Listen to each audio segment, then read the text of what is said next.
Okay, so quick news update before I start the predictions.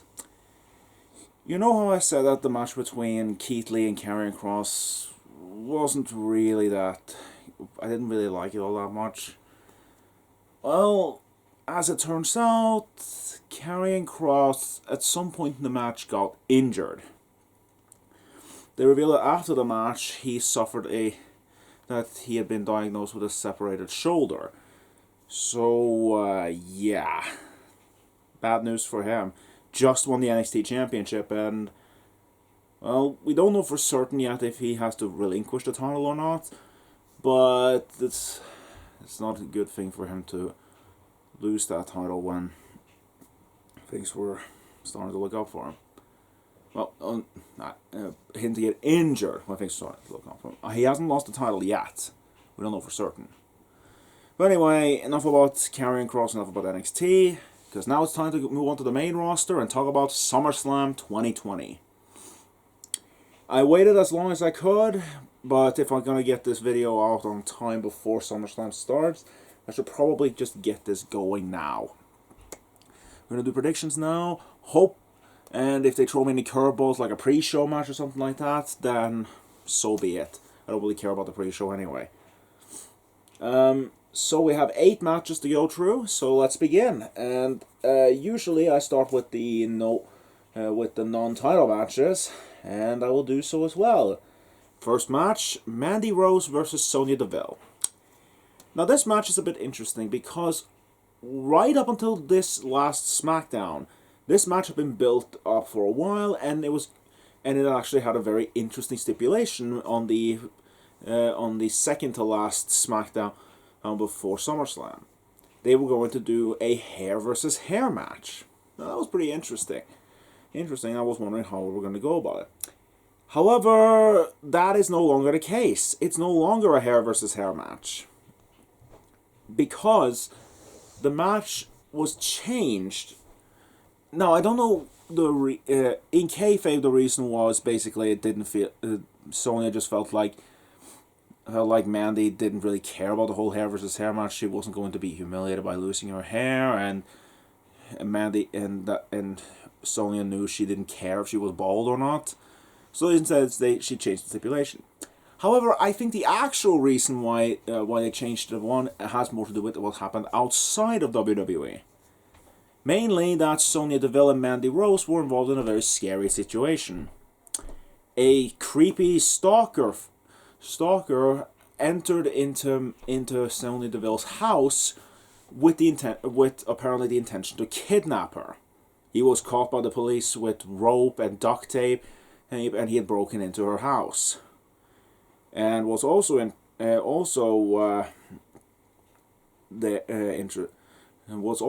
the thing is that Mandy Rose was actually in Sonya's house at the time, because in real life they seem to be really close friends. So yeah. So yeah, that was weird. So yeah, that was weird and kind of insane. And it's a very harrowing experience, I imagine. I mean, I can't speak for it personally, because if it was me, I would just be happy with the fact that the creep was captured by the police. But that's not for me to say, and everyone handles the situation differently. So if either Mandy or Sonya feels that this was a pretty of a harrowing experience, I can understand why they changed the matchup to now, instead of hair versus hair, it's now a no disqualification, with the added stipulation that now the loser will leave WWE. So you can imagine that either Mandy or Sonya are going to take time off due to this experience. That's at least what I think is probably the reason, and what many people think is probably the reason. And considering that Sonya was the target of this, I don't think the creep knew Mandy was even in the house. I'm going to go out on a limb and say that probably Sonya is the one who needs time off, so I'm going to say that Mandy is probably going to win this one. I mean, I already had Mandy down when it was just hair versus hair match, because usually babyfaces always win these hair versus hair matches. In fact, I can't think of a single hair versus hair match where the babyface doesn't win. I can remember at least 4 hair versus hair matches. You had Kurt Angle versus Edge in 2001. Kurt Angle was the heel. He got shaved bald. You had Molly Holly versus Victoria in 2004, I think. WrestleMania 20. Molly Holly was the heel. She got shaved bald. Technically, it wasn't technically a hair versus hair match, but the hair was on the line. It was CM Punk versus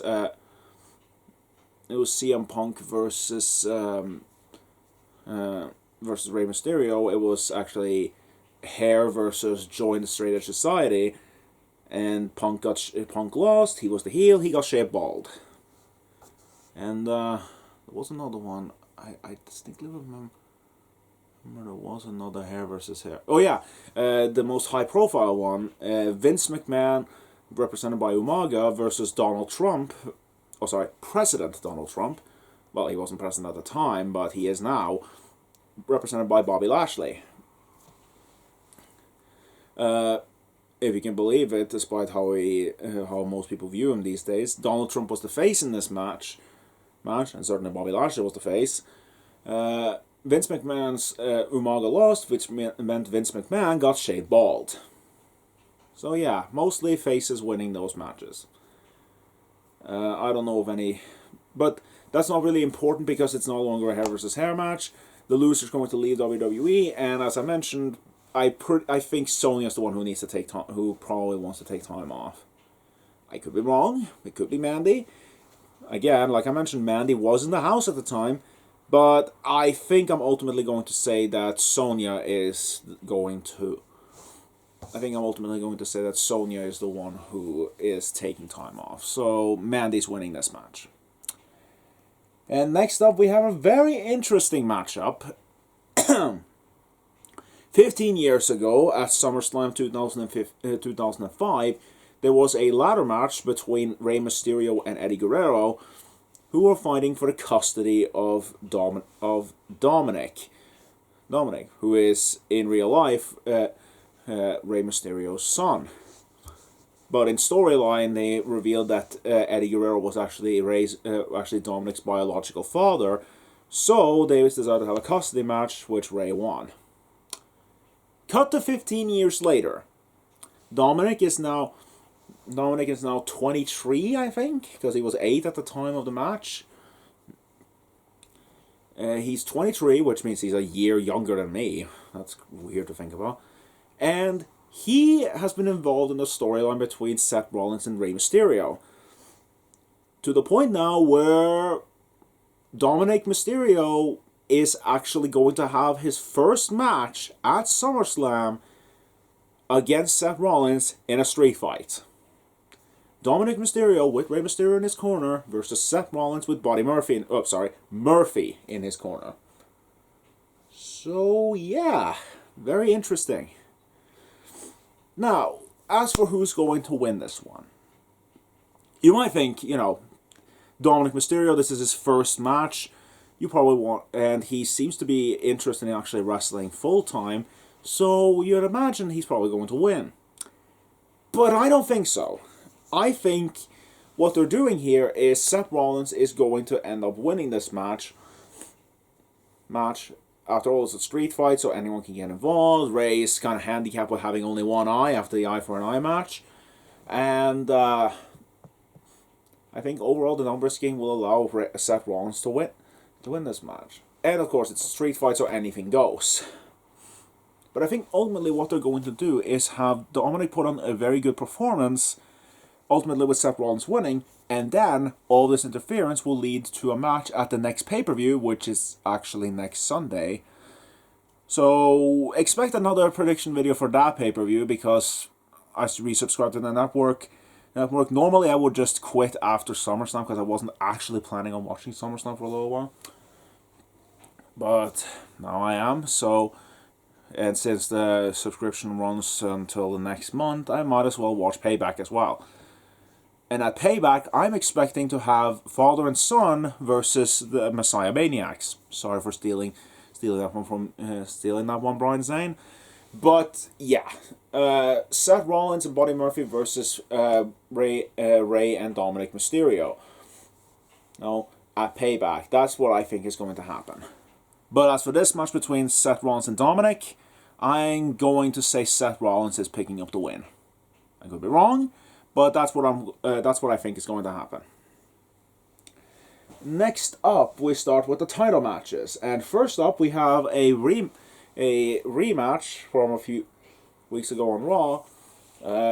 We have Apollo Crews defending his United States Championship against MVP, with the added stipulation that MVP's fellow stablemates in the Hurt Business, Shelton Benjamin and Bobby Lashley, are banned from ringside.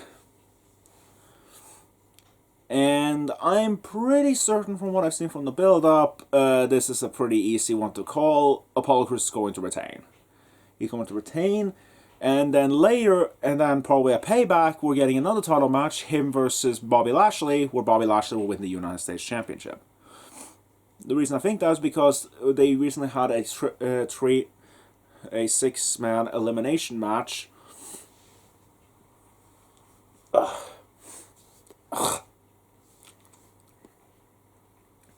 Sorry, my nose is acting up. Anyway, they had a 6-man. Mustafa Ali and Ricochet were eliminated pretty early, thanks to Bobby Lashley and Shelton Benjamin. But then Apollo Crews came back and actually managed to eliminate both Shelton and MVP before losing to Bobby Lashley. I think that's setting up that we're going to have ourselves another match, and it's going to be Bobby Lashley versus Bobby Lashley versus Apollo Crews. My bad. Anywho, but for this match, I'm pretty confident Apollo Crews is going to retain. Clean, probably, but maybe with some shenanigans involved. But anyway, MVP is going to lose this one. I'm pretty certain of that one. Next up, we have ourselves a tag team match. The Street Profits defending their Raw Tag Team Championships against Angel Garza and Andrade. Now, the story going into this is that Montez Ford got poisoned, and it seems the culprit who poisoned him was Selena Vega, who is the manager for Andrade and Angel Garza. I'm pretty confident in saying that because of this storyline, I'm pretty certain that we're actually moving towards actually splitting off Selena Vega's crew, and because either Andrade or Angel Garza is going to be a bit disinterested in working with Selena anymore, or they've been having problems with each other for a while. I think ultimately the Street Profits are going to retain. So even if that split doesn't happen, I'm pretty certain the Street Profits are retaining.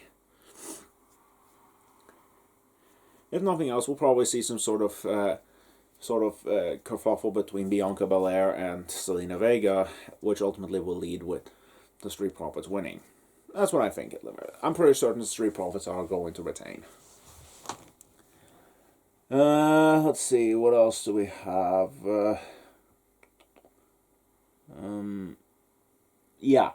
Next up, we have a interesting matchup. We have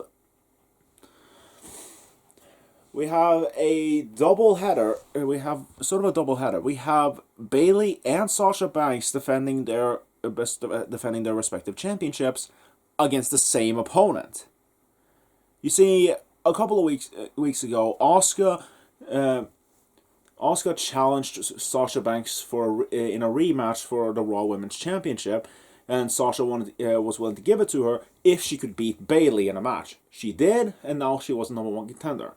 Then on Smackdown, they had an interbrand battle royal to determine the #1 contender for Bayley's SmackDown Women's Championship, which was won by Asuka.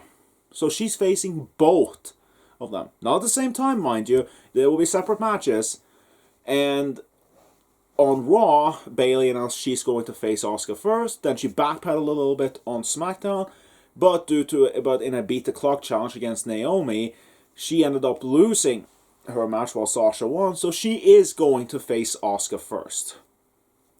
which is good because that will tie into a prediction I had even before they made it official. I think what's going to happen is that Asuka is going to walk away from SummerSlam with only one championship. Not two, one. And that title is going to be Sasha's Raw Women's Championship. She's going to regain that championship. So in the first match, kind of similar to what happened to Naomi. Naomi faced Sasha first on SmackDown, and she lost. But then in the following match, Bayley lost to Naomi, even though she was at an advantage. I think the same thing is going to happen here. Bayley is somehow going to get away with the championship. I'm not entirely sure if she's going to win, but I'm just going to say Bayley's going to win this match, maybe with some help from Sasha Banks. Bayley's going to retain her SmackDown Women's Championship. Then, when we get to Asuka versus Sasha, Bayley is going to try and help out, but it's going to backfire, and Sasha's going to lose with Asuka becoming the new Raw Women's Champion. And the reason I think that is because we're going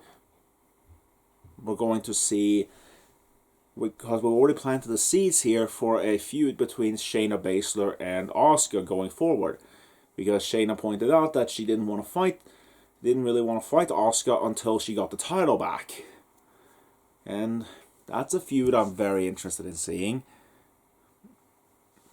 So yeah, Asuka versus Shayna sounds like a good matchup to me. And as for Bayley and Sasha, with Bayley being the only one with the championship now, that will start some tension between them. Then at Payback, they've already announced that they will be defending their women's tag team titles. They will probably lose those titles to some team. I don't know who they're going to be facing. We'll find out soon enough, I guess. They will lose the titles, and now we're only left with Bayley as the SmackDown Women's Champion, leading into a match between the two of them at whatever pay-per-view is coming up next. Clash of Champions, Hell in a Cell, maybe even they will hold out until Survivor Series. Who knows? But that's the way I think things are going to go. So yeah, my official prediction is Bayley wins the SmackDown Women's title match, while Asuka wins the Raw Women's Championship match. Okay, that covers all the matches, leading us to the two world title matches. And I'm going to start, and I am really uncertain if this match is actually going to be the main event, or if they're doing the other one as the main event. But I'm going to go with this one first because it feels more right to me that this match doesn't main event the show. Oh, because in my opinion it has the less intrigue about it. It's Braun Strowman defending his Universal Championship against The Fiend. And as I mentioned in my NXT thoughts video, they have announced that this match will now be Falls Count Anywhere. Now again, there is the thing that The Fiend seems to be the poster child for this pay-per-view, and on the list I see here on WWE.com, that match is listed at the top. But I'm confident enough to say that The Fiend versus Braun Strowman is not going to main event the show. It could, but I'm fairly confident it won't. So, The Fiend versus Braun Strowman. Now, ever since Money in the Bank, this has been one matchup that I felt like was inevitable. Ever since Funhouse Bray faced Braun Strowman, I always felt like what they were going to do is have Braun beat Funhouse Bray, and then we were going to lead into The Fiend. I didn't expect a revival of Cult Leader Bray in the middle, but that's what we got. And now here we are. The Fiend versus Braun Strowman at SummerSlam. The build-up to this has been a bit weird. So, because of all the shenanigans with Bray and the swamp fight at Extreme Rules, Braun has turned a bit 180. He's gone back to being he's probably turned heel again. He has gone back to being a bit of a monster. He shaved his head bald, so we got one shaved bald person on SmackDown at the very least, since the hair versus hair match hasn't happened. And yeah, and he's been more vicious. He's even used Alexa Bliss as a way to taunt the Fiend. Well, the Fiend used her first. And that brings up an interesting point, though. What is Alexa going to get involved? Since it's a Falls Count Anywhere match, and in WWE land, Falls Count Anywhere means no disqualification as well for some reason. Even though Falls Count Anywhere should only mean that you can pin someone wherever, it doesn't mean no disqualification. It should mean no count out, but that's about it. And if you're going to do a no disqualification Falls Count Anywhere match, that's a hardcore match. But anyway, let's talk a little bit about who's going to win. Because to me, the result should be obvious. It should be obvious that the Fiend is going to regain the Universal Championship. He really shouldn't have lost it against Goldberg before WrestleMania. This should have been an obvious victory. This should be an obvious victory for the Fiend. And because it's so obvious, and because the tagline is "You'll never see it coming," I have a very, very bad feeling WWE wants to just be unpredictable and choose not to have the Fiend win. They're going to have him lose again. And to me, the Fiend should not be losing again anytime soon. He should win the championship and go on to have a long title reign before someone finally beats him, and not in some stupid fashion like they did with Goldberg. It should be someone who can benefit from slaying the Fiend. But that being said, where do we go about this? I am leaning to... But this is a prediction, this isn't what I want to happen. But I'm ultimately going to go with what I want to see happen, and that is... The Fiend will win the Universal Championship. Somehow, some way, he will be champion. And Braun Strowman, I don't know what we'll do with him. He hasn't been that good of a Universal Champion anyway. Mostly because they just don't know what to do with him. The feud with Bray was fine. The feud with Miz and Morrison was a bit stupid. The Cult Leader Bray stuff was weird. And this match with the Fiend has been booked a bit weird as well. I just want the Fiend to get the title back. We should be building him a little bit more to be a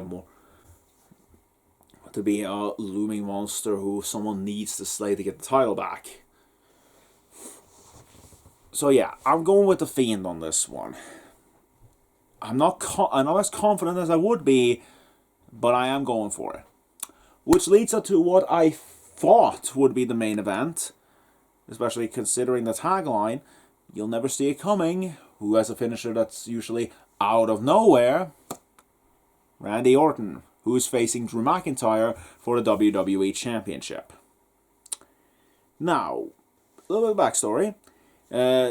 Randy Orton has been on a bit of a revival run of his Legend Killer gimmick. He's punted the likes of Edge, Big Show, Christian, and Rick and his own and someone who was actually supporting him at the time, Ric Flair, in the head. And then he's set up to face Drew McIntyre for the WWE Championship. He's been doing great character work with this, and he's been probably one of the most interesting parts of Raw. And of course, that also leads us to Drew McIntyre, who's been a fantastic world champion. He's been made to look really strong. He's had some great matches with the likes of Seth Rollins and Bobby Lashley. I'm not going to mention the Dolph Ziggler stuff because, one, I didn't watch Extreme Rules, and two, I hate Dolph Ziggler.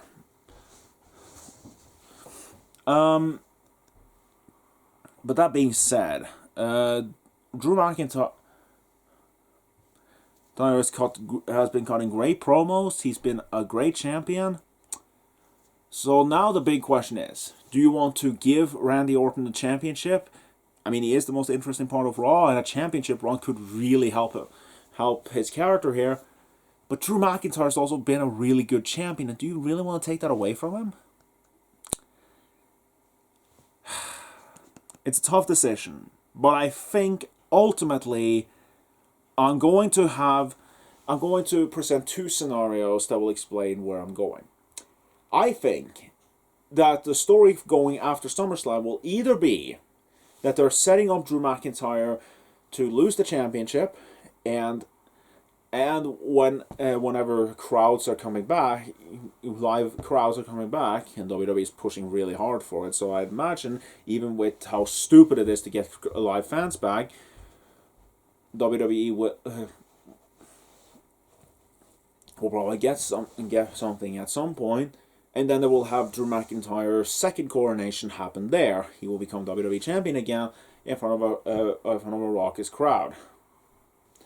Meanwhile, but there's another scenario, and that is that after Backlash, Edge suffered an injury which took him off for a few months, and chances were that they were going to do a third match in the series between him and Randy Orton, maybe at SummerSlam, but those plans were scrapped.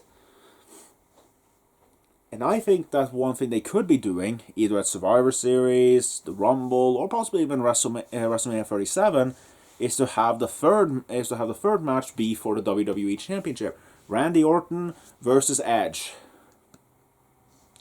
Edge 3 for the championship, with Edge winning the title. And notice how in both those scenarios I mentioned, Randy Orton is the champion. So yeah, I think you can gather that my prediction for this is Randy Orton will win the WWE Championship. That's my prediction. I would be okay with either scenario, with either Drew McIntyre retaining or Randy winning, but I'm ultimately going to say Randy Orton will win the WWE Championship. So yeah, those are my predictions for SummerSlam.